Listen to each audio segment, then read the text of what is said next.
The next item is item number 3, which is something I know we all been working on for a long time, and that's the feasibility studies of the Mustang Park Multi-Generational Community Recreation and Aquatic Center and the Center Park Indoor Aquatic Center. Mayor and Council, you have on your agenda, not only on this for your work session, but you also have the design and engineering for the new center, well, the redo of the center and the new Mustang Center. This is part of what we had discussed a year ago coming up here in May about how we're completely redoing 3 different aquatic and recreation centers at one time. And this is going to be specifically talking about the design and the functionality and the feasibility study and the business plan and the business model for Center and for Mustang as well. With that, I'll turn it over to Gene. Thank you, Chris. We didn't provide any walk-up music for us, but we'll do the best we can. That's a hard swim act up to follow. I just want to get a quick introduction to Stephen Springs. He's with Brinkley Sargent and Wigginton Architects that did our feasibility study for the Mustang Park, as Chris said, and Center Park you'll see in a minute. We started this about a year ago. This is we're going to present a high-level executive summary of the study. There's a lot of work that went into it. I've talked to a lot of stakeholders and the public and staff and got this done. And now I'll just turn it over to Stephen. All right. You stole my opening line. I was going to say something about walk-up music, too. That was pretty cool. Congratulations. So yes, I'm Stephen Springs. I'm with Brinkley Sargent Wigginton. We embarked on this right about a year ago. I have 2 presentations, one Mustang, one Center. We're going to start with Mustang being the larger project, and it had a little bit different journey than Center did. So as we get through Mustangs, I think Center will probably go a little bit faster because there's a lot of familiar slides, if you will, just different data. Process was mostly the same between the 2, and I'll point out as we go where the departures were and what difference there were between the 2. So, yeah, we began with them kind of, it's really 2 projects in one, right? We were contracted to do feasibility study on really 2 different buildings on 2 different sites, but basically at the same time. And with, they both began at the same time, very much so in terms of public outreach and engagement and the needs assessment portion. Then they kind of diverged a little bit. So this is the agenda we're going to go through on Mustang, talking about how they kind of diverged and then getting into how the space programming was done and ultimately the concept development process, the budget and the schedule that all kind of evolved together, and then finally ending with a financial perform on how this project could operate. So sort of a sub-agenda is really how we did the engagement. We began with staff meetings. We did a SWOT analysis. You'll see the results of that in this presentation, followed by some public stakeholder meetings. We had some online engagement that will show you that as well. And specific to Mustang, those processes led to a market analysis. So I'm sure you've all been through a SWOT analysis. That stands for strengths, weaknesses, opportunities, and threats. So we asked a number of stakeholder groups what their thoughts were on those topics internally within the city. And so that reach out had to do with mostly Parks and Rec staff. There were some other staffing involved, but mostly Parks and Rec, and our goal was to get that unfiltered, responses from them. So leadership kind of introduced us and left the room, which I think was important. So we were able to kind of really get what staff thought about things. We asked all those folks these same questions. So the first couple of questions are really just for us to make sure we know who we're listening to. And you can see that the vast majority of that was Parks and Recreation folks and Aquatics folks, which makes sense given the subject matter. We had an almost even split between full-time and part-time, so that's good to know as well. And I'll just jump right into the strengths and weaknesses. I would say that if I could summarize the next few slides into sort of a key takeaway, I think that I would say that key takeaway really is that staff felt like they're really good at what they do, but they wish they could do more of it. hence the feasibility study and the needs assessment. So they feel like they're very strong in programming and their staff culture. They just wish they had more space to do more of what they do well.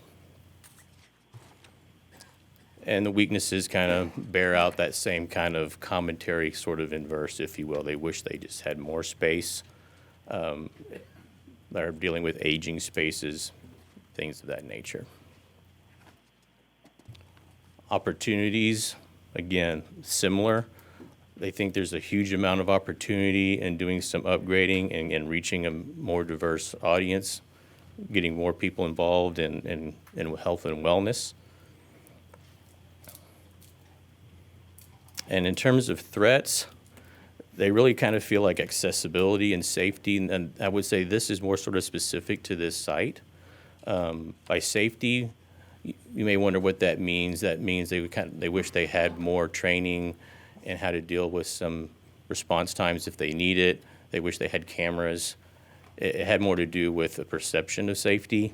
And I think unique to this site, being across the street from a busy street from an elementary school was a little bit of a concern that was cited. Also, there's an existing playground on the site that they felt like ideally it needed a little bit better protection from the street. Maybe it's too close to the street. Any questions so far? All right. Then we started the public outreach. And so we did public meetings. You probably are familiar with these as well, where it's an attempt to sort of quantify the qualitative, if you will, and create some priorities in terms of listening to what the public has to say. So, you're kind of voting by a sticker with a dot. We did this on each site, Mustang and Center. And we primed the pump, if you will, with a presentation that showed a lot of imagery of different kinds of spaces to kind of create a common vocabulary. Then we asked, what are we missing? And that's the image on the far left there of things that we heard from the audience. So we added that to the wall and gave everybody dots to kind of prioritize with. And you can see we didn't have many that were just all the dots on one image, if you will. It was fairly distributed. Nevertheless, there was a grouping of things that scored most highly. Gymnasium and aquatics, sort of athletics and aquatics seemed to be the most resonant things that we heard the loudest from that meeting.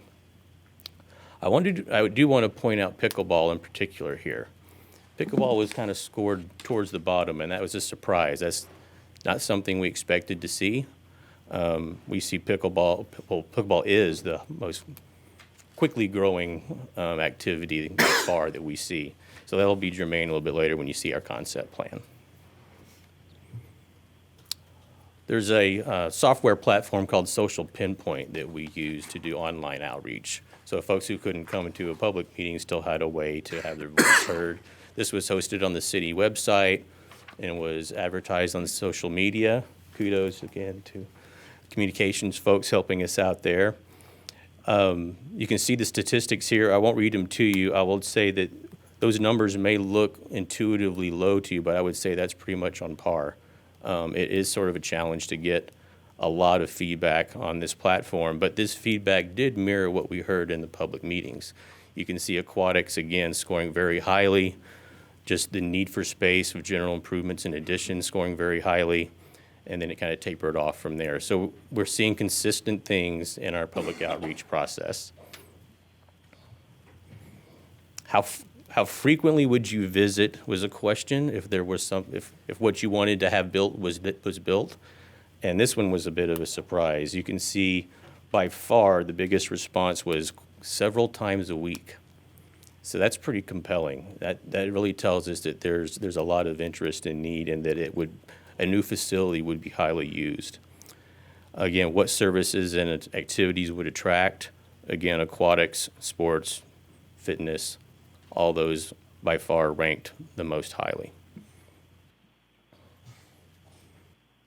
Right about the time we were wrapping up this engagement process is when we had a little bit of a pivot. So you may recall this would have put us about midsummer. And our process when we were contracted to do the study was to basically do the needs assessment, create all the things that we're about to talk about, but we didn't have a defined thing yet.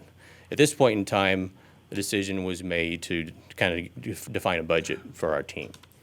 So there was 60 million that was dedicated as a project budget for Mustang and 25 for Center, as I recall. So it became more of a process now that we've done the needs assessment. Instead of just trying to figure out how to meet the needs, it also became how can we best meet those needs within a budget constraint. One thing that we had already started doing, though, was looking at the site. So this is a very conceptual exercise. It's basically blocking diagrams saying what if this and what if that. And the first thing that really kind of bubbled to the surface is for us to really do a concept and a budget and all those things that's concrete, we really needed to know what do you do with the existing center? Do we renovate it? Do we leave it alone? Do we tear it down? And that became, frankly, a challenging question, right? Because that is a bit of a conundrum. And so it took a while to wrestle with that question from the city. And ultimately, we got that question answered in October of '23. And the premise then became, okay, we're not going to touch it. And the reason that's important to our process is if we're working within a set budget, we needed to know how much do we set aside to deal with that building or not deal with that building or whatever the case may be. So you'll see as we get to Center, it didn't have that issue. We already knew how that lay of the land was, if you will. But that enabled us to move forward on Mustang. So in November is when we started moving forward again. That did incite another step for us, though. So we did what was called a market analysis. Very similar to what you might see in the private sector. Not quite the same, but very similar exercise. And the intent here was to help inform some of these decisions. So we did this during that sort of slow period, if you will, and looked at what would the market support if you're wearing that sort of pro forma hat. So the graphic here shows basically a 14-minute drive time to the subject site, some of the existing facilities that are within that drive time, and the darker purple is a 7-minute, that closer drive time. We're also showing the arrow at the bottom just for context. That's Center. So there's around 430,000 odd folks within that light purple zone and about 62,000 in the dark purple zone. This information helped feed our pro forma, which we'll get into here in a little bit. Some of us have got these things and some of us don't. Oh, really?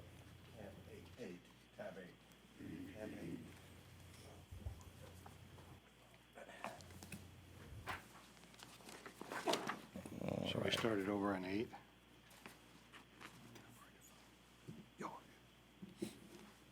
Thank you. Okay. I'll make sure everybody's on the same page. I'll move on. So some of the things that we learned from the market analysis were based on some of the things we saw. What do we think might set this facility apart? What might help it ensure its success from an operational standpoint? You can see the image on the left. Indoor playground was something that kind of came to the top. An indoor walking track is very popular. It's most often scored among the top 2 or 3 in most every project we've done. It didn't score quite that high on these studies, but it was still among the top. And it is a common thread, I would say, to a lot of successful facilities, is they almost all have that walking track. It also kind of identified some opportunities for revenue and how this facility would fit in the context of its neighbors, if you will. We didn't get into a lot of detail on this at this point in time, but you'll see in the pro forma where that detail did get brought to the surface further.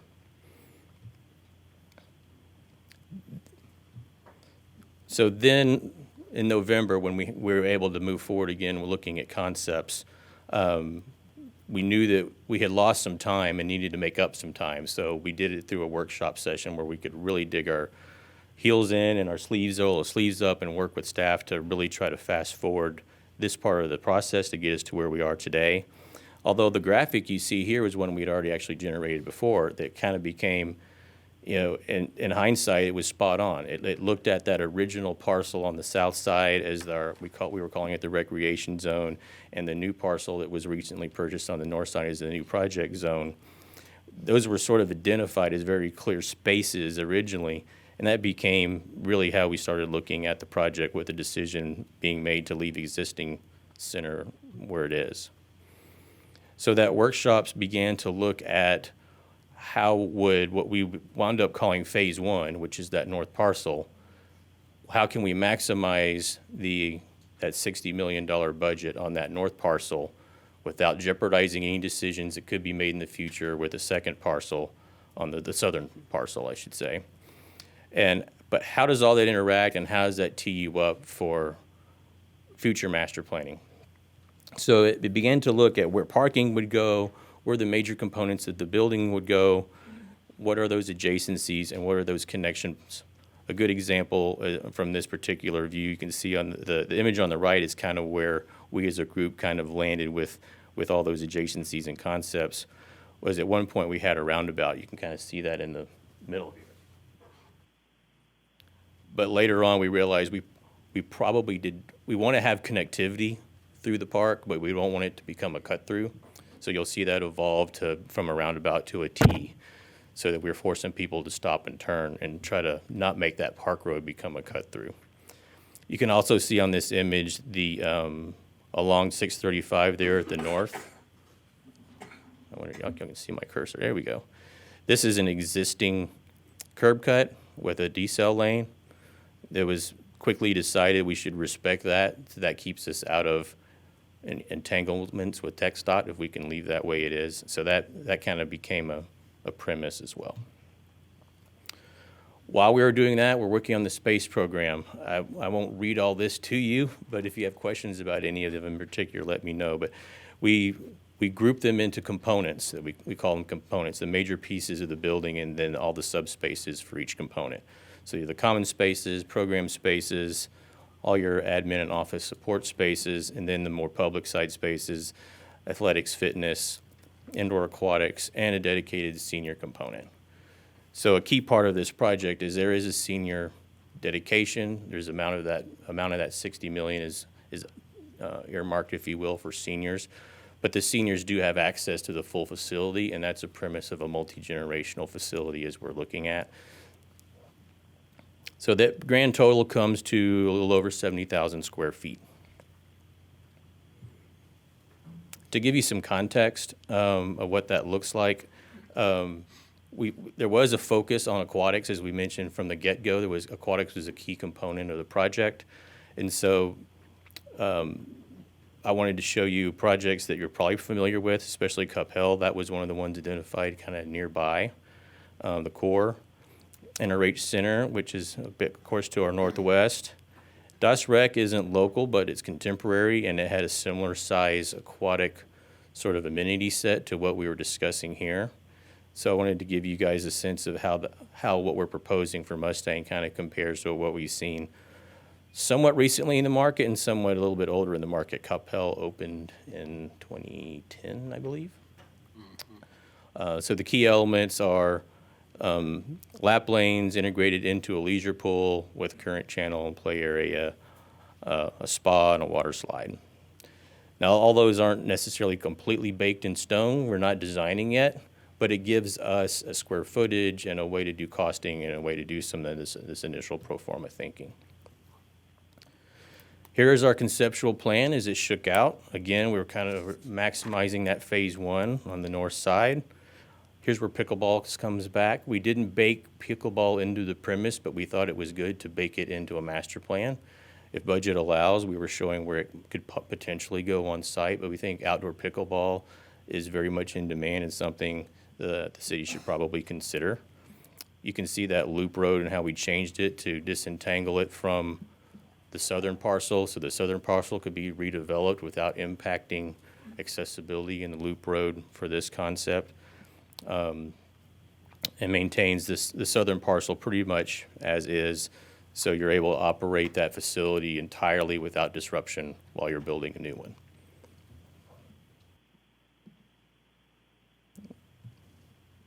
This is a conceptual, very, very conceptual building plan. I like to premise this by saying feasibility studies like this, I like to call them designing in Excel. People want to see what is it going to look like, and we're not really there yet. So this concept is really not meant to be architectural, but it's meant to show the rough sizes of the elements and how they relate to one another. We did spend a lot of time where on the site are they and what's on which end and that kind of a thing. And some hints about space planning. You know, we're facing north. There's a blessing on this site of having a front entry, so you get a lot of north light. There's a lot of opportunities there where you're minimizing your solar exposure and stuff like that. So there is some architectural thinking going on, but not necessarily architecture. And so here's another image of, you know, what's two-story in volume, what's single-story, that kind of a thing. We did also want to highlight two entrances, you know, a primary entrance to the rec center. We kind of have that choice. You come in and the right side's to the wet side and the left side's to the dry side. And the senior component has its own entrance, so it can have its own operational hours, things of that nature. So developing alongside all of that is the budget. So this is the capital project budget. Everything is all in. So we break it into sort of digestible pieces so that the construction costs are obviously the biggest portion of that. You can see that on that second line. But there's much more to a project than construction costs, as I'm sure you guys know. But we like to break those out into clear budgets because those budgets will evolve as the project goes along. You can have a mechanism for tracking that. So it also includes all the geotechnical stuff and the testing. FF&E is shorthand for furniture, fixtures, and equipment. I'd say if you take the roof off a building and turn it upside down and shake it, everything that falls out is FF&E.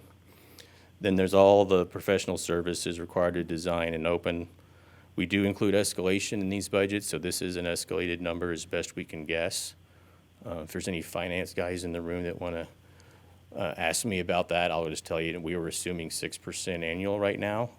That's not a guarantee, that's a best guess based on how we're reading the market and how we spend a lot of time talking to general contractors that we work with, and it's as best a number as we can guess. So in our studies, we just try to make that transparent because that obviously could change. And then miscellaneous city side budgets, that's things that don't really fit into any of the other categories. That could include things like permitting cost if you charge yourself or other entities, aid to construction costs related to off-site utilities, stuff like that. Are there any questions there? That's usually where I get a few. All right. Schedule. So the schedule for this project was really not done in isolation. It was done also looking towards center. So you'll see this slide again with the box just moved. We purposely were looking at these projects in a way that, from a staff management standpoint, wouldn't overwhelm staff. We didn't want them bidding and permitting at the same time. We didn't want them reaching the same milestones of pricing at the same time. We wanted those to stagger so that both could move smoothly. So the schedule for Mustang from the beginning was that it would deliver later and Center would deliver first. So that gave us a way to set up the stagger and still meet the target opening day goals that the city gave us. So now the financials. I'm going to admit up front, I am not a finance guy. I'm a mere architect. So Barry Dunn is a member of our team. They helped us tremendously with the public engagement and with this component. They couldn't physically be here today, so I'll do my best impression of them as I can. Now, again, I won't read all this to you as well, but the premise of the pro forma was to look at how the building would operate and, in terms of presentation, give you a benchmark to compare that to. So this is that benchmark. This is your current operations for your Mustang Center as it is now. So all this data came from the city, not from us, but like I said, it became that sort of measuring stick, if you will, to compare to. So what we did was, through Barry Dunn and city staff, really dig into what are your true expenses, what are your true revenues, how do you operate it now, For example, what are your salaries? What are your wages? What are your benefits? What do you pay for your power and water and all those kinds of things? We were able to get that information out of this and use that to compare a projection. So this is a 5-year projection on the new facility, and it's showing basically what we do is we take the program and the square footage and all that information I just talked about and boil it down into a usage per day number, and that usage per day number helps us project revenues. So what you see there on the red line, or the red numbers there on the cost recovery side, are showing what the general fund would contribute annually to operate this proposed facility. It includes all that information kind of described on the left that I kind of quickly described. So how does that compare? This chart shows them side by side, and it shows, again, the left side of this column is that 2 slides back data. The middle column is the year 1 data that I just showed you. And the far right column shows you the difference between the two. So to boil it down to sort of its brass tacks, if you will, you're currently operating at about a $750,000 a year subsidy, and a facility that is significantly larger, about 3 times larger, would operate as proposed at about 1.3. So a delta of about $586,000 more annual subsidy to operate the proposed Mustang Center versus the existing Mustang Center. A little bit of a summary slide. The way it was kind of posed as we were batting this around with your staff was, well, what do I get for that? And so this was the list we sort of came up with. For that additional $586 annual, you're getting an all-in-one center, a true multi-generational center, about 3 times the size of what you have now. Indoor aquatics, which you don't have now. Enhanced capabilities for programs in health and wellness, a much larger gymnasium, a walking track, party rooms. That's one of your key revenue generators. We think it's important to have a party room, especially when you have indoor leisure aquatics. That's a big part of our pro forma. And dedicated senior space, which is, I think, really important to consider as well. All this is to say this is proposed.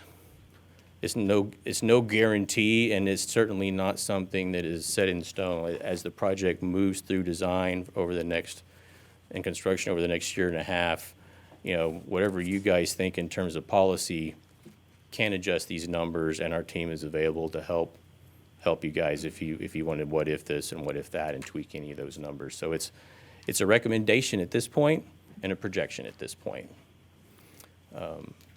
And that's pretty much where we are. I just had a little closing slide here at the end. We do this quite a bit all across the country. Barry Dunn in particular on the financial side, they do hundreds of these over every few years, and we have a lot of faith in these numbers. So we think whatever you decide to do, whether it's this or some tweaked version of this, is going to be very successful.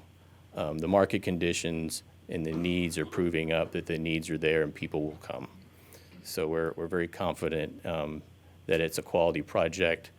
And our goal was to try to maximize your $60 million budget, and this is what we think that could look like. But again, the amenity set is not even necessarily set in stone, but it's the basis for the numbers. I'll go back there in case there's any questions with that. You've been a quiet crowd so far, so I don't know if that's great or bad. Well, I think we've made the decision to spend the money, so that's what it's going to cost. Because we've been promising the North for over 30 years we were going to build a senior facility. My questions would be, how does this size of a senior facility equate to this senior square footage we have in our present senior facility? As well as what do we spend to operate our senior facility? How big is Heritage, do you know? 30? Because you kind of comparing apples and oranges. Right. Because the senior facility, what we spend here probably would be somewhat equivalent to the extra 500, or maybe it isn't. That's what my question would be. I believe Heritage Senior Center is at roughly 30,000 square feet.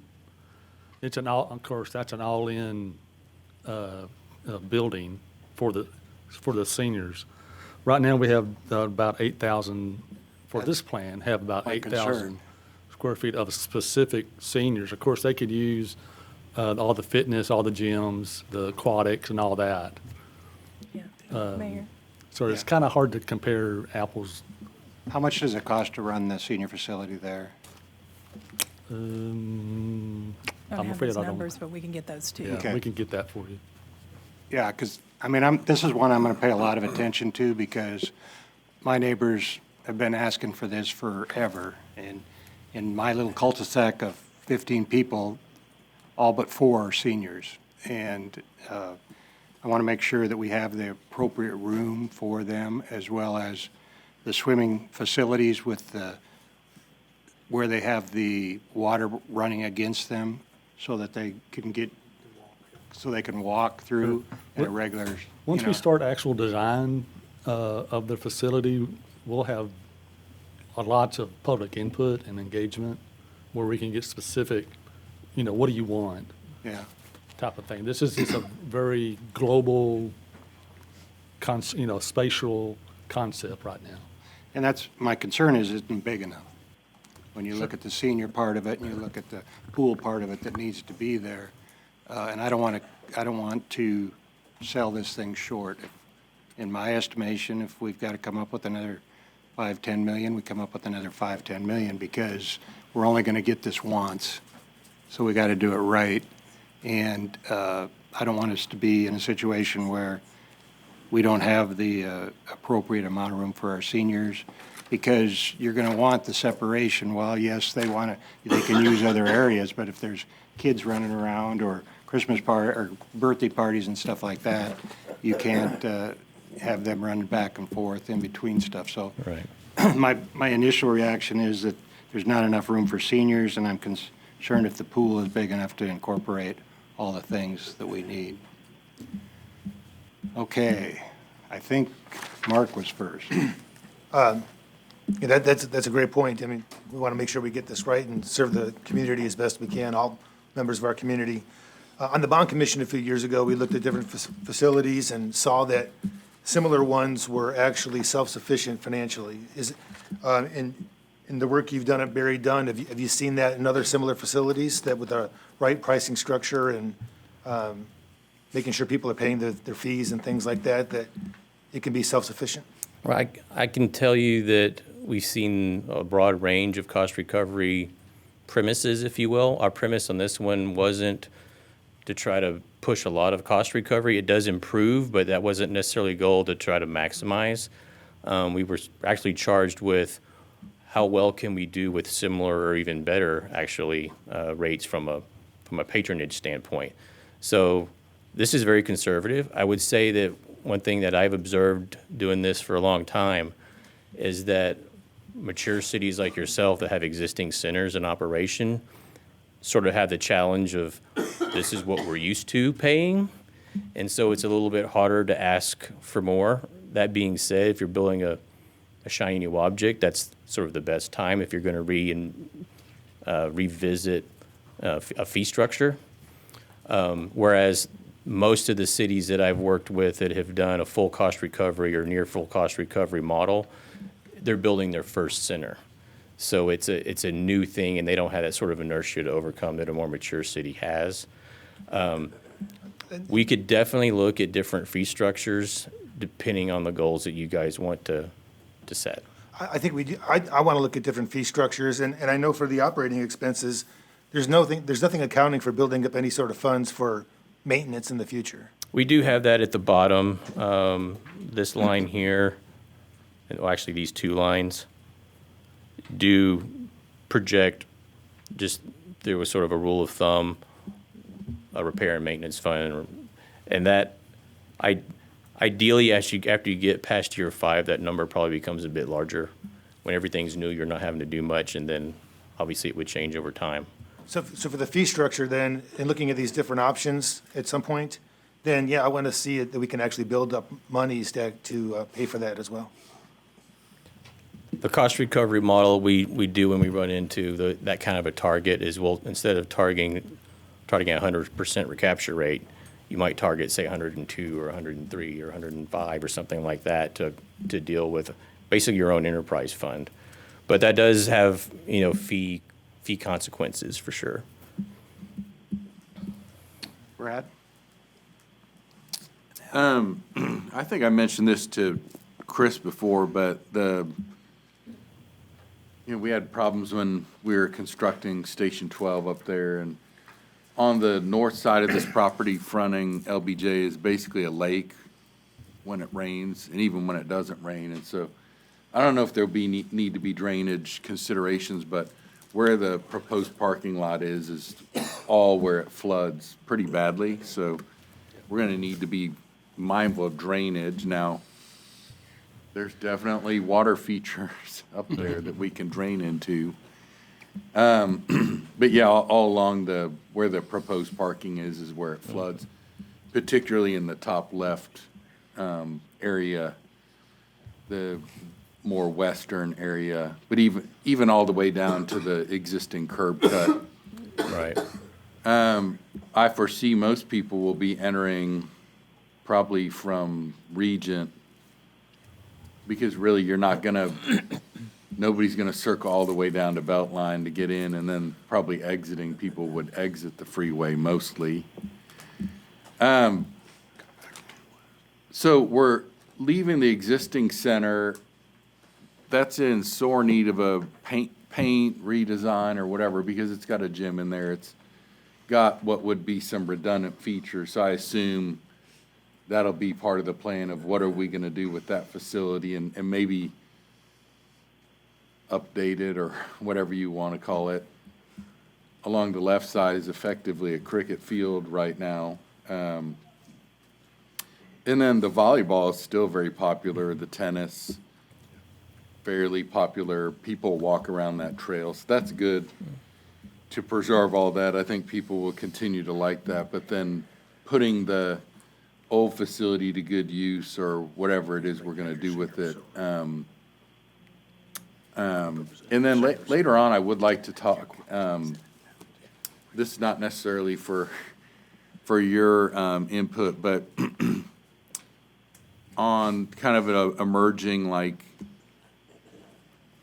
amount of literature on what pesticides are we putting down on our parks, what glyphosate, weed killer stuff, those concern me, because we're seeing a lot more evidence about that. And so that's a longer conversation maybe we can have on what it is we're treating with our facilities, because there's certain genetic sensitivities to that stuff, and it gets in your water, it gets in everything. And so anyway, maybe we can continue that conversation, but I'm with you, Mayor. Let's do a magnificent center.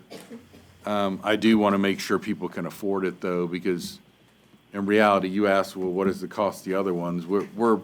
The other ones are going to cost way more than this one, in my opinion. You look at Cimarron and Mustang tend to be 90-something% programmed, or at least they used to be. So good job. I'm really looking forward to it. Al? Thanks, Mayor. I was kind of curious, looking at, did you all contemplate flipping the new area and scraping where the Mustang Park is now? And because then you've got the ability to enter from 3 different access points, as opposed to basically 1, maybe 2. And the only reason I'm bringing it up, because Brad, he left. Okay. Where are you, Brad? The flow down of water onto the parking area up there is pretty significant, because just to the right, there's a big problem with that as far as the on what do you call it, Ken West. So all I'm suggesting is that you may, I don't, did you actually look at doing it in the bottom half of the pit of the rendering, basically where the old site is, or the present site is? We didn't look at putting the new building on top of that southern site, we did look at a lot of different connectivity options.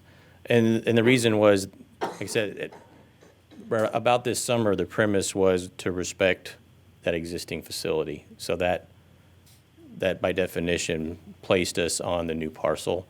And I mean, we could definitely revisit this, but within the current schedule, that might be a bit of a challenge without sliding it.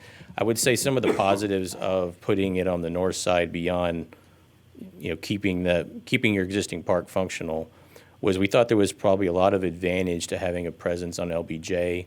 And to your point about recapture, the more we could maybe entice some non-resident, which isn't going to be as sensitive to fee structure, the more that might help subsidize the facility. We didn't do a really deep dive on a lot of those fee scenarios, but we're familiar with it and we can. There's also more topo and more trees on the south, whereas I think someone mentioned the north side's kind of a clean slate. So in terms of site development costs, we were getting more for our dollar by working on that clean slate than having to pay for demo and reconfiguration. Well, I can debate you on that one, but because I drive it, that's where I live, just on the other side of that, in Hackberry.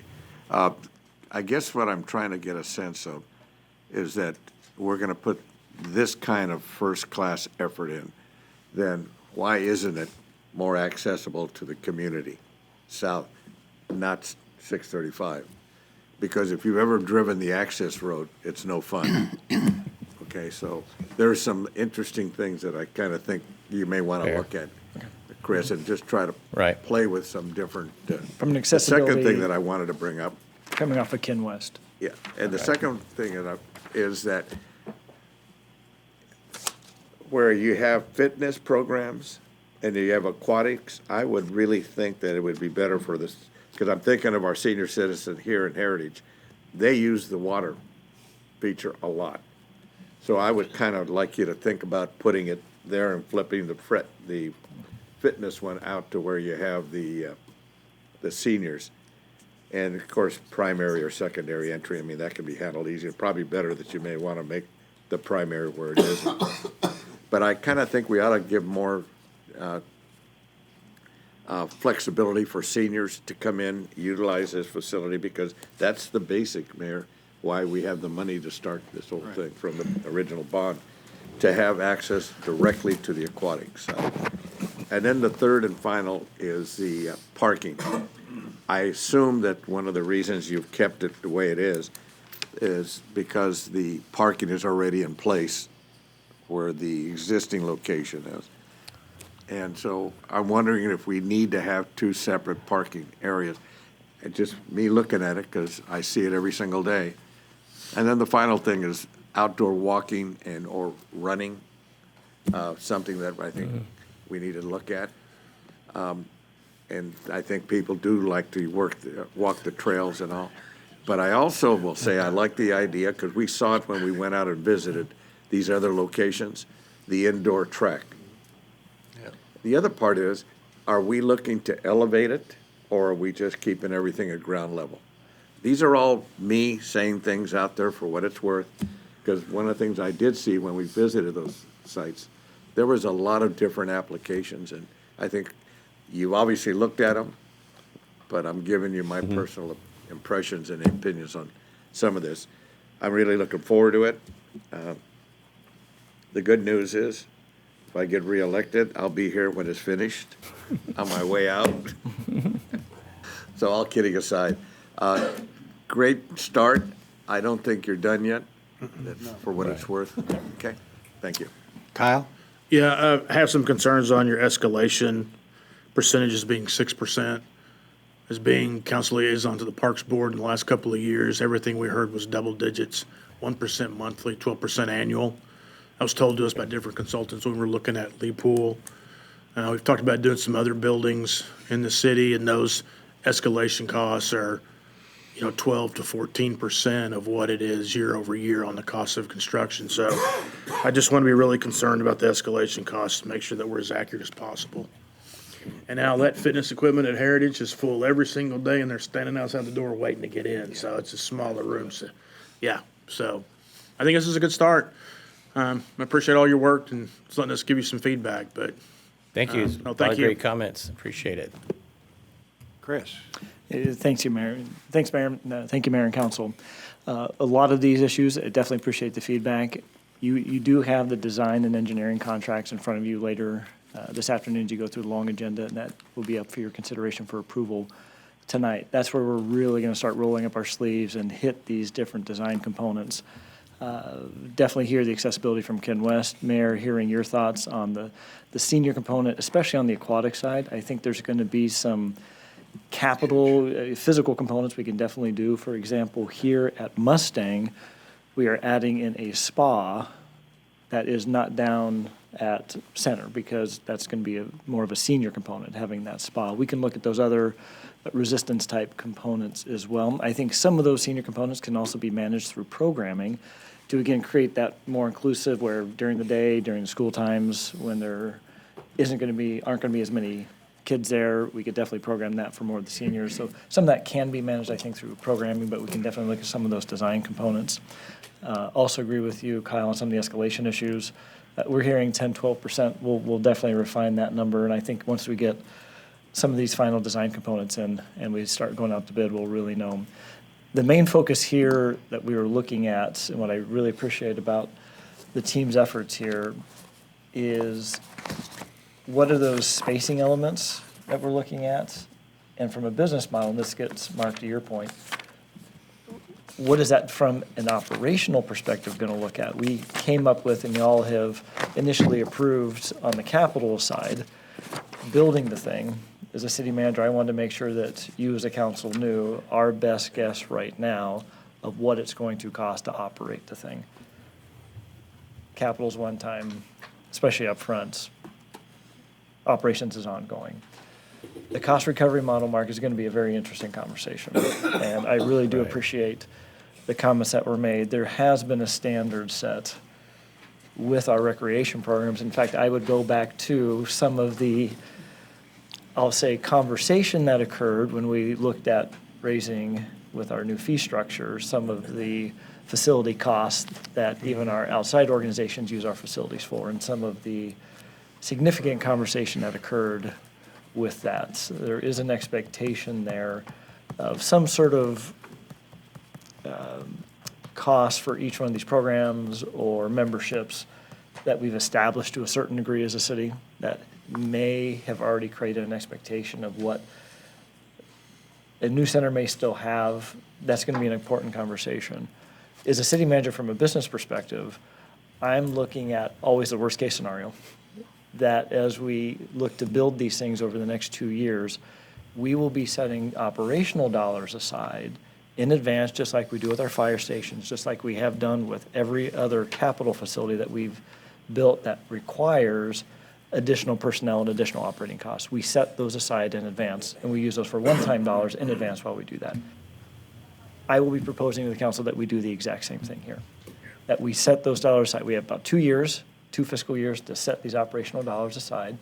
You see about 600,000-ish estimate for Mustang. Here in a second, you're going to see Center. That's going to be another 700,000. So I'm planning on anywhere from about 1.2 to 1.3 million now, depending on how you as a council want to set up that rate structure for your residents. Even more particular, and I think Mustang's going to be a conversation for non-residents. I think this will definitely attract users from outside of the city, especially potentially from Capel in the city of Dallas over on Cypress Waterside. So we'll have that conversation as well. Do I anticipate a full cost recovery? I would love a full cost recovery because I think it's great when it can pay for itself. Am I anticipating or expecting that? No, I'm not. I think we're going to have to balance the expenses to have a first-class operation, which I know all of us want to have, with the revenue expectations that come in from setting a fee schedule that your residents would be comfortable with, and that you as a council would be comfortable with as well. It'll just be that balance.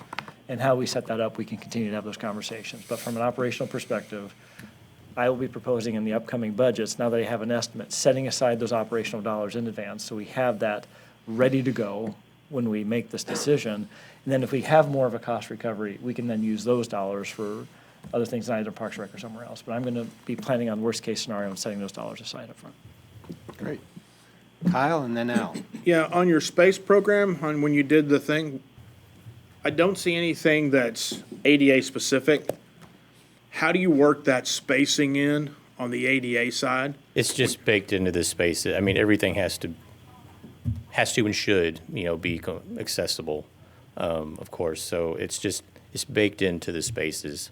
For example, locker rooms and family changing rooms are bigger than they used to be because of stuff like that. So when you bake those in, do you bake the minimum requirements that are required to be in there? Or do you look at future uses, or how do you determine how that ADA component works when you're talking about your playground equipment or your access to the pool or those sort of things? I wouldn't say it's minimum requirement.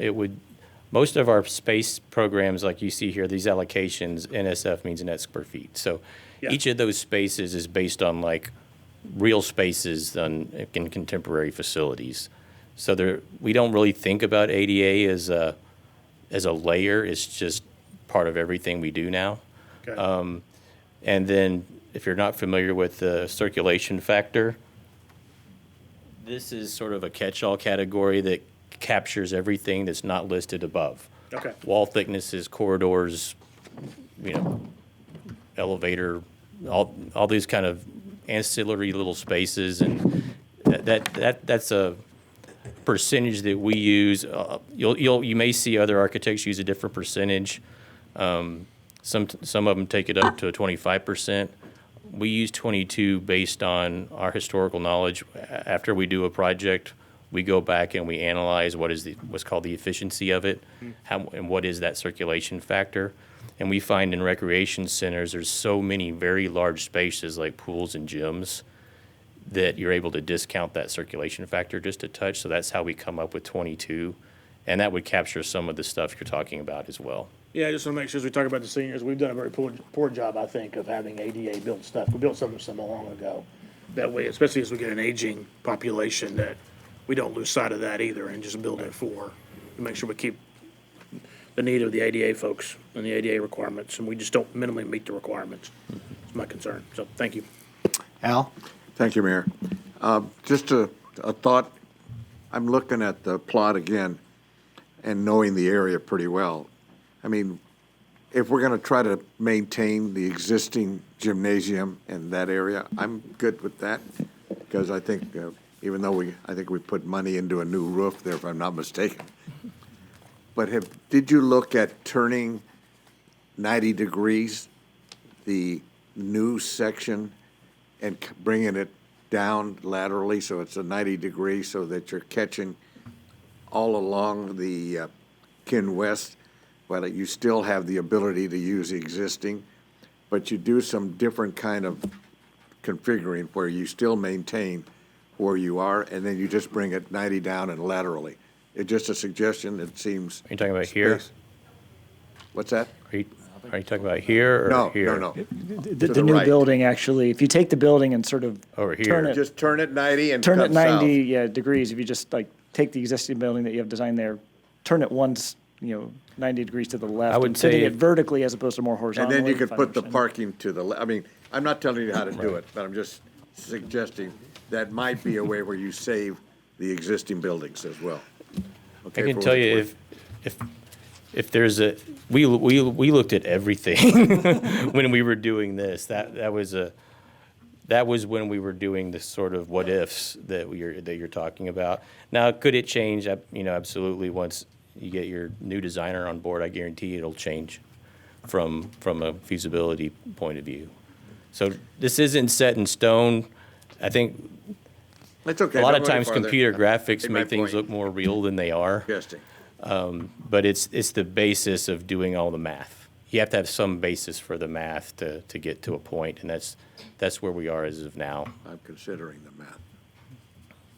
Lots could certainly be considered as you get into design. Chris? Thanks, Mayor. Al, to your and I think some of the other council members' questions, what to do with the existing facility. One of the considerations for the existing facility will be, I believe, dependent upon the vote in May.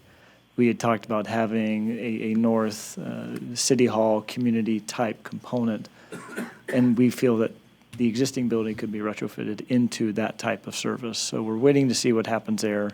And we'll continue to look at that existing building, what we can do with it. It would be good if we could see more than one rendering. That's all I'm You bet. suggesting. Okay? You'll Thanks. definitely have that. Oh, yeah. There's a long ways to go. You'll see many, many, many renderings. Brad? And I know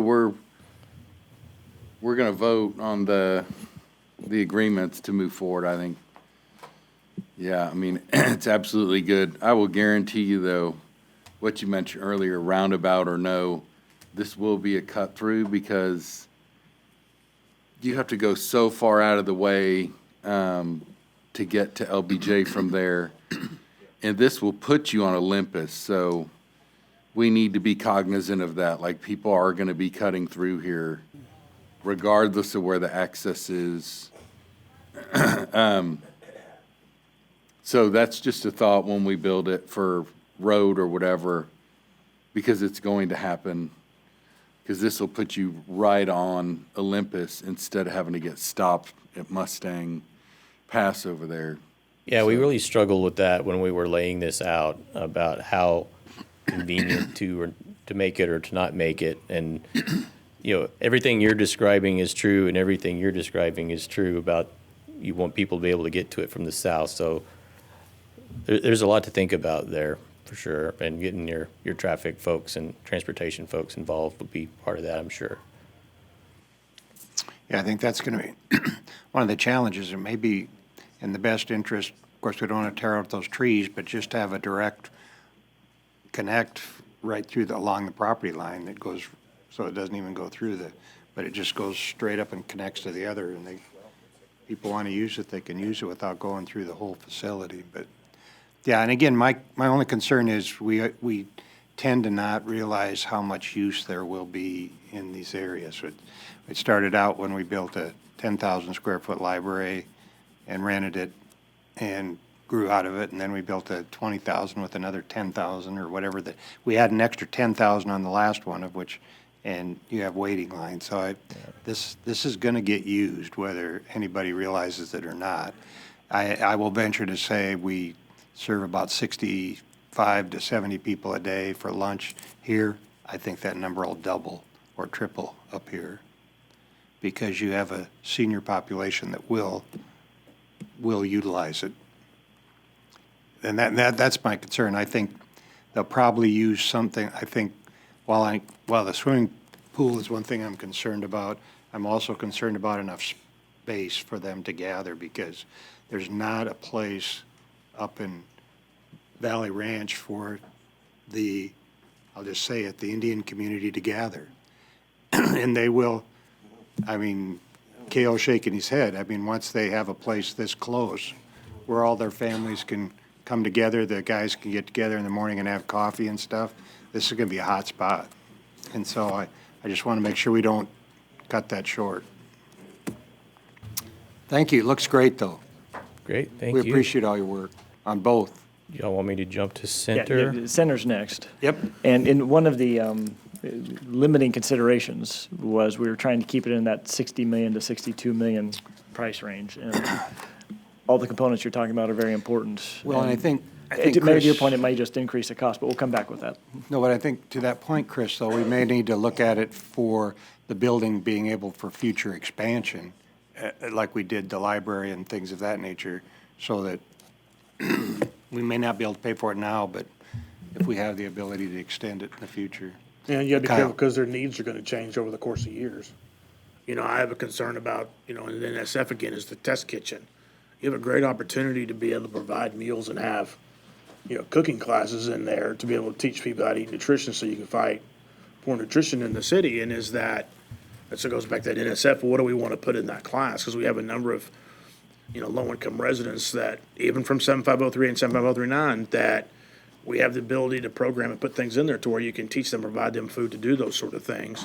And they always want to know how to cook different ethnic type foods because it's cheaper to cook at home than it is to go out. And so, there's all those different kind of components to look at as we go through. We just get it 85% right, we'll graduate, so. but there's so much that goes into this as we just started to have the conversation. And I think I think when you get a chance to get and have conversations with the communities, you know, you're gonna have you're gonna have different ethnic groups up there. You're good, because they're gonna have different wants and different needs. But you'll do it right, so we just, you know, those are just things we're thinking about. Yeah, I mean, you can see how much our rodeo park gets used, and people walk from almost Beltline every night, from almost Beltline to the park, and it's full. And so I think you're gonna have a good crowd. All right, well, now we'll work on center. Great. Yes, sir. Thank you all very much. Center, you'll see, followed much the same formula, not quite identical, but similar. So we're, like I mentioned before, we were doing the needs assessment and the findings in parallel fashion with Mustang. So we had the same kind of conversations with staff and with the public and with the social media on the social pinpoint, same SWOT analysis, a little bit different feedback. Obviously, this is a much more aquatic-focused facility, so we got a little bit more, in terms of percentage, if you will, response from that part of the community. A little bit more diversity on the staff conversation, but still pretty much Parks and Rec and Aquatics folks, which makes sense. And as you might suspect, I'm sorry, 73% should say part-time, and the smaller percentage is full-time. And when you think about that, it makes sense because pools have so many lifeguards, which are all part-time. I thought we had corrected that. My apologies. So that was a bit of a difference just because of, lifeguarding. But what we heard from the SWOT analysis, I would say, was pretty much identical. It was very much what we do well. We wish we could do it more. And in the case of Center, where the whole contemplation of the project was to take an outdoor pool and move it indoors, sort of by definition, you are dramatically increasing your capabilities because it's going from a seasonal use to a year-round use. Right. So there was a lot of excitement about that.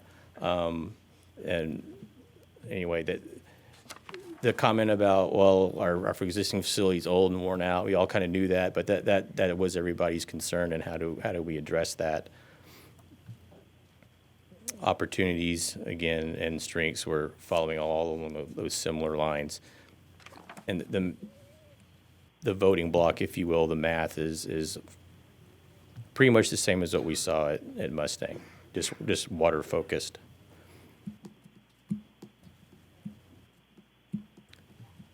We did a similar exercise as we did at Mustang here. Obviously, this was about pools, and it was really learning about what types of aquatics people were interested in.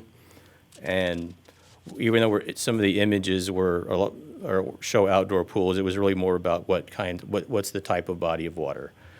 Does it have a water slide? Does it have lap lanes? Does it have leisure, et cetera?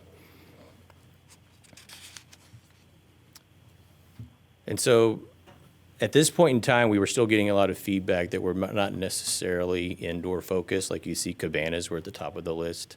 We recorded that because we heard it, but we're not necessarily anticipating cabanas inside. But lap lanes and leisure water were the drivers. And then likewise, our social pinpoint was very similar data on this project as well. How frequently would you visit? It's still several times a week. It's not as dramatically high as Mustang, but it's still dramatically high compared to the other answers. So that was very positive. And then with the amenities being sought, it was a little bit more even. We didn't have that sort of one or two items on the far right that were head and shoulders above the rest. It was basically we want it all, is kind of what we heard. We did not do a market analysis on this project, but we still sort of defined the service area to help us do a pro forma. So this map is similar to what you just saw on Mustang. It's just focused on Center with the drive time around that facility, both in 14-minute and 7-minute drive times. So this one, because we weren't doing, we pretty much knew what we were doing in terms of an addition. And we didn't have the challenge, if you will, of what do we do with the existing building? It was obviously staying. This one moved a bit faster, and we moved right into programming after we did the engagement. And it's a simpler program being indoor focused. So what you see in this chart is indoor aquatics plus the related support spaces for staff and some common spaces. The complexity of this site, as you'll see, kind of drove us to take design a little bit further than what you saw before, but the programming came in around 23,000 square feet. And then here's again, this is the same slide. I just put it in both slide decks because it's comparing water. And I thought that would be relevant if, as these documents get separated in their lives and move together, that you have that same data set. So here's what we did on the site and the plan. As you may know, this site has some challenges. There's about 18 feet of fall between the upper parking lot and the lower parking lot. Yep. So that's pretty significant. And we have existing floor plates that we know we need to respect in connecting an addition to an existing center.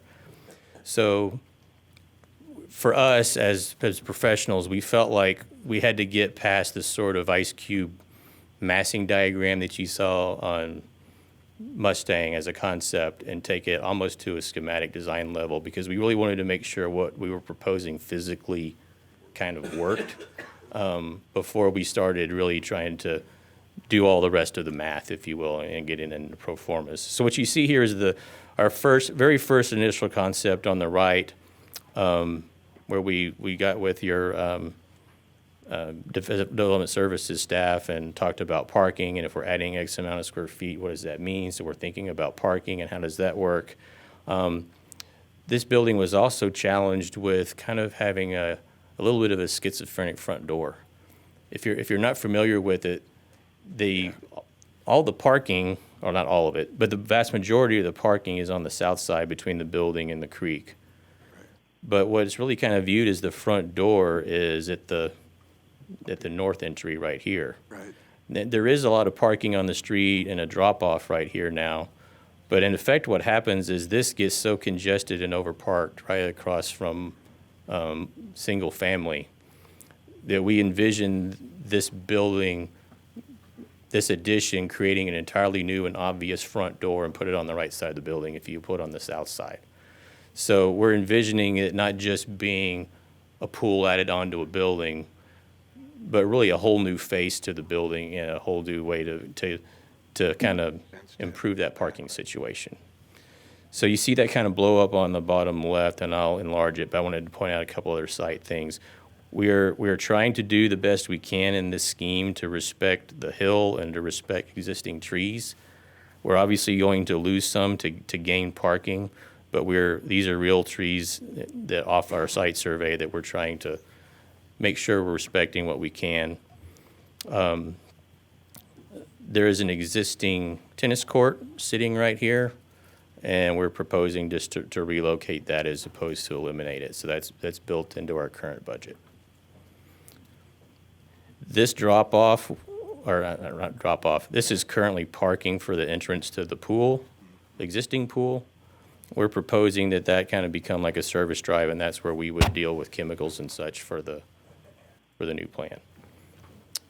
So here's the next plan. Again, we didn't draw it all in CAD, but we drew it all to scale, and we got all the program and the plan do line up.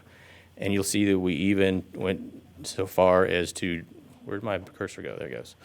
To really pay attention to elevation, spot grades, really trying to figure out how is this going to connect. We would be affecting the existing building because there's an exit stair right here now. But we were proposing that the addition relocate the exit stair to create that connectivity. So the idea is you come in this new front door and you go left to the dry side or right to the wet side. So it's very simple, very intuitive, and also for staff, easy to operate. You can have the two sides operate independently even if you wanted to, or different pay structures if you want to, which is how it operates now. So figuring that out enabled us to have more confidence in building a budget. So here's a conceptual SketchUp drawing that kind of shows the existing building as a gray box and a new building and how that might stitch into the landscape. And this concept was basically approved back in October while we were still struggling to get Mustang going. And so it was done essentially earlier, but we developed their pro formas together as both facilities came into view. So here's what the budget looks like on Center. It's about $19 to $20 million in construction, and the rest in those same categories that we talked about before. I hear what you're saying about escalation.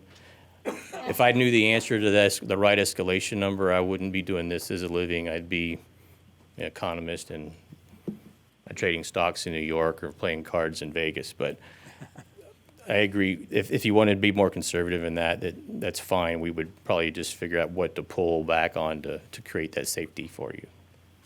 But it's based on the same premises we talked about before.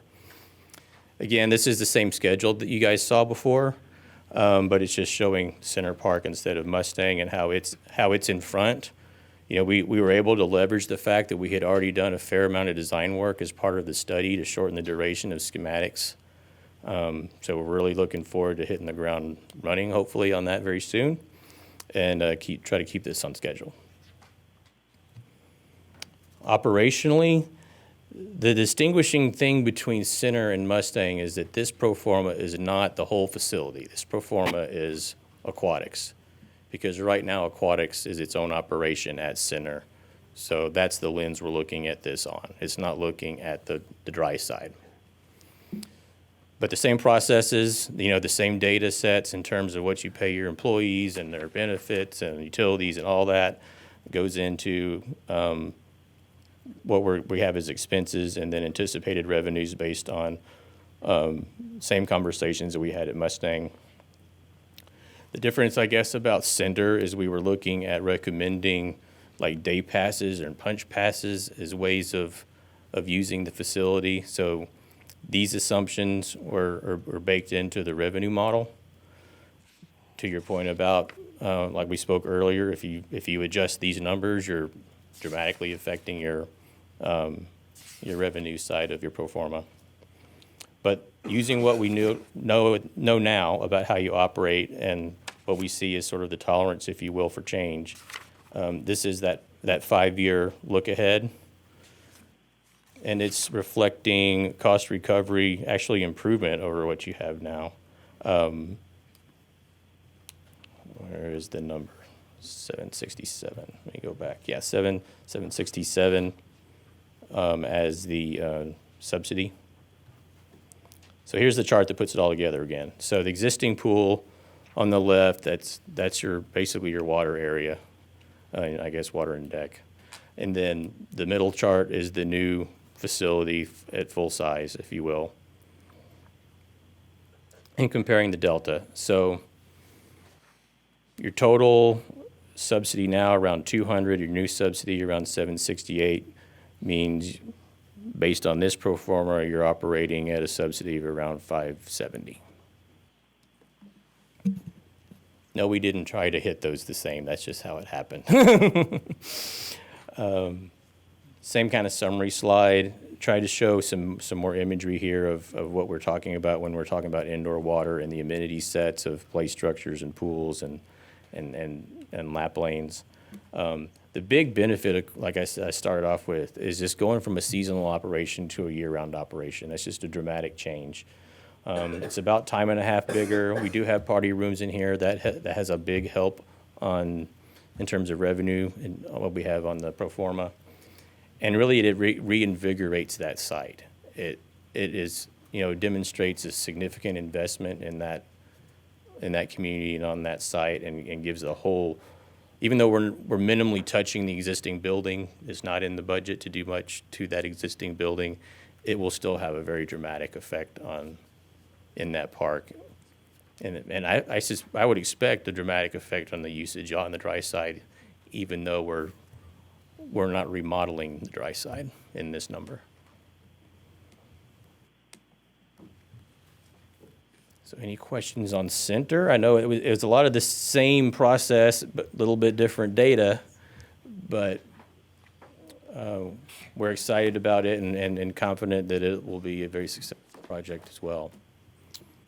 I like the fact that you've built it onto the side and brought the parking lot down on the bottom. So now you feel like you're coming in the front door instead of the back door.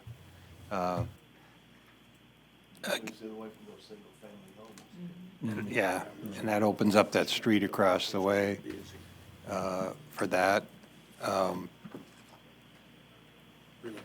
You feel confident that you can, the size of, again, the size of the pool is appropriate for the wants as far as the lap lanes? Permission to speak freely? Sure. I've built many of these, and I've never built one big enough. It's like a storage room. You fill the space you have. And I'm not saying that because to encourage you to build the Taj Mahal giant thing. No. But almost every time I've done a project, I've had the client within a couple of years tell me, I wish we'd have built it bigger. So I'm not encouraging you to do that, but I think like a comment I heard earlier was make sure it's expandable, I think is a really valid approach to that. The challenge with both of these sites, at least as they're laid out currently, is they're kind of landlocked because you can't just make it bigger without needing the space to do it, especially once you make it bigger, you have to add parking. So there is some master planning that goes to that. If your site's available, I'm always a big fan of thinking about that, thinking about how something could grow and change over time. To your specific question, I think this is a very good multi-use pool. So it has lap lanes, it has play features, it's very programmable.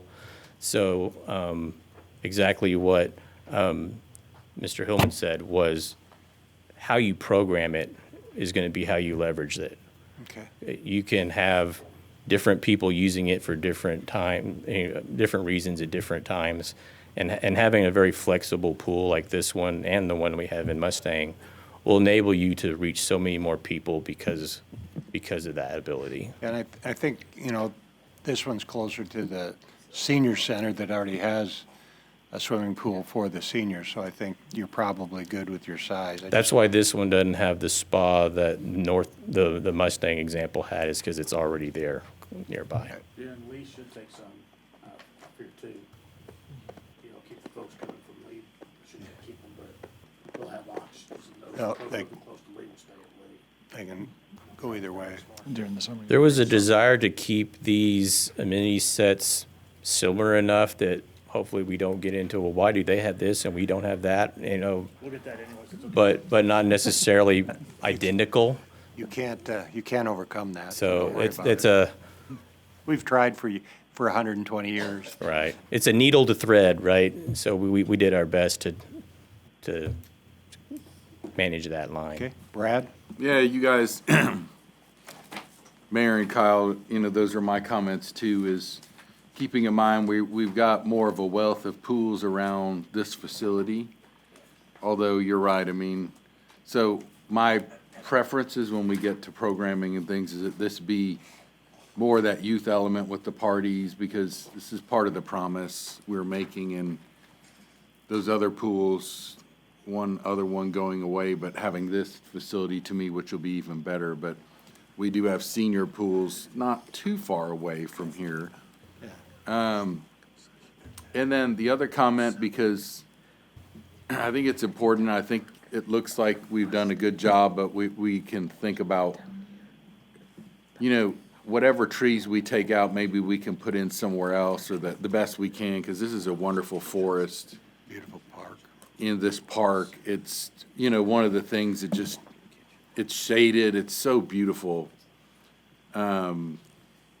At times of year where you can't go anywhere else. And so having and preserving trees, and then even going back to Mustang, planting some more trees up there, because the trees we have are they're not big, large trees. So I think those would be important components, especially to center, just because it does have that mature forest. Yeah, it's a beautiful site. So it's really amazing. So whatever we can do to replace trees in different places. I think that's kind of what you're anticipating anyway, but I'd love to see that. Abdul? Thank you, Mayor. What is the lifespan of these facilities? Indoor pools are tough buildings to maintain. If it's maintained well, a generation is 30, 40 years. If it's not maintained well, it can be dramatically less. So making sure that, staff is well-versed in both of these buildings on maintaining indoor water will be important. As a designer, we can only take it so far. You can't design it to be any more robust than it can be, but you can design it to be as easy to operate as possible. So So- that's our goal. We could take it as if it is maintained properly, it would last 40, 50 years. Yeah, at least a generation, ideally at least two. The city is growing, the population is growing, and population is aging as well. So I think we need to keep that in mind. We may need few things today that could not be needed maybe 10, 15, 20 years. People's preferences change. So I just wanted to make sure that we keep that in mind, that these facilities are going to be run and maintained for next 40, 50 years. I think the existing pool is what, 50 something years? pool is or- 70 years? 70 years old. Okay, that's good. It has lived Thank its you. life, yes. Chris? And I appreciate you bringing it up right at the end. And this would be Joe's, I know, not feeling well, so not here today. So this is for Joe and Amy and Teresa. I agree with your comments. I think there's going to be an impact on the dry side where you're going to have more people, I hope, wanting to use the dry side space on the existing recreation center here at the center. So I'd like to see maybe some estimates from our team on what they think that might be. I know it's going to be a little bit of a guess, but would that then help increase some of the revenue on that side? Definitely usage, but help increase some of the revenue on that side as well to help with some of that cost recovery. Okay. Well, I'm excited about what you proposed today. It's one of those things that we've been going round and round the barn on what to do with pools for about 20 years, and we're going to bite the bullet, and we're going to go indoors with them, and I think you're going to see the residents be a lot happier. I think that you're going to see a lot more activity in the center down